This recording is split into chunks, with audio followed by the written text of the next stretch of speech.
Hi guys, welcome to another video. Today is day 2 of Vlogmas and it's also my birthday today. It is currently 4:41 and I've decided to bake myself a birthday cake at this time. I really want to make the vintage heart-shaped cakes because I love the way they look and I think they'll be really fun to decorate. So I've realised it's going to go one or two ways. Either it's going to turn out amazing or I'm going to have a mental breakdown. I'm going to set everything out on here as to all the things I'm going to need.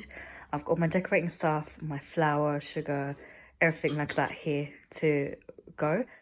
So here I am just measuring out my butter, and then I cut up the block into slightly smaller chunks, and then I also measured out my sugar and mixed it, and a lot of it blew into my face, which was interesting. So now moving on to mixing my eggs one at a time, and this is the way my cousin taught me to mix my cake batter, and I feel like it does actually work really well. I then measured out my flour and folded that in to the mixture, and then added a dash of milk, vanilla extract and some baking powder, and folded it until my hands cramped like insane. Okay, so the cake batter is actually finally done. I'm so glad because that was stressing me out. And now I'm about to like grease, I guess, my pans. I learned this trick from my cousin. I also learned baking cakes from her too. So shout out to you, girl. I know you're probably not watching, but still. So I realised I'd added too much butter in, but I didn't want to bother taking any out, so I just kind of melted it in to the pan. I then added in the mixture into both of them. I split it into two as best as I could, flattened it out as best I could, and then stuck it into the oven. At this point, I was so glad 2 out of the 4 cakes were done because this was like stressful.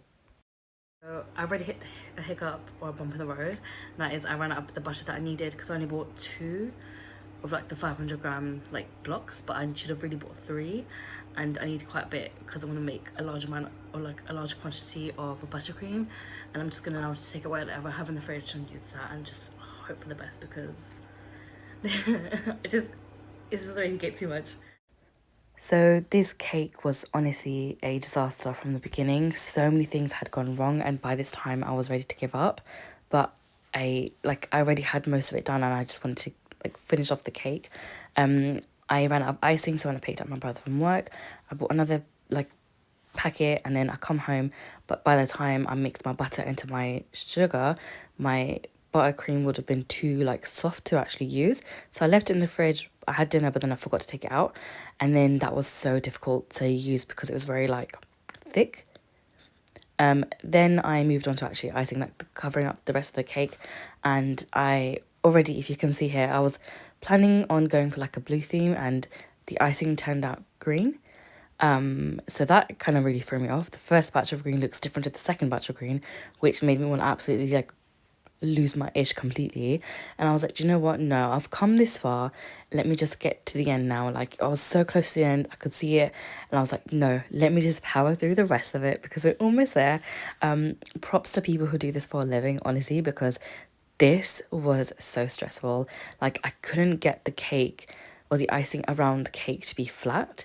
On the top, it was very easy to flatten, but it was just around like the outside. I could not get it to work for me. I was doing this for ages, trying to get it as best as I could, and I couldn't. And then at one point, I kind of just gave up, and I thought, do you know what? Who cares?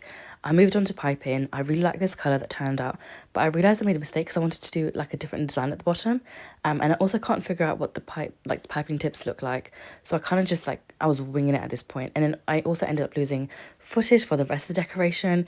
So this is what it ended up looking as. In some places, you can see what I kind of like gave up on this side here. But yeah, I did some like these like metal sparkly balls and a bunch of snowflakes, and then I sprayed like silver glitter over the cake, which looked really, really pretty. I could have gone with a little bit more glitter because it wasn't really like as sparkly as I was hoping for, but I feel like at the end of it, it actually did turn out to be pretty decent, and everybody loved it, which I know I'm so happy about.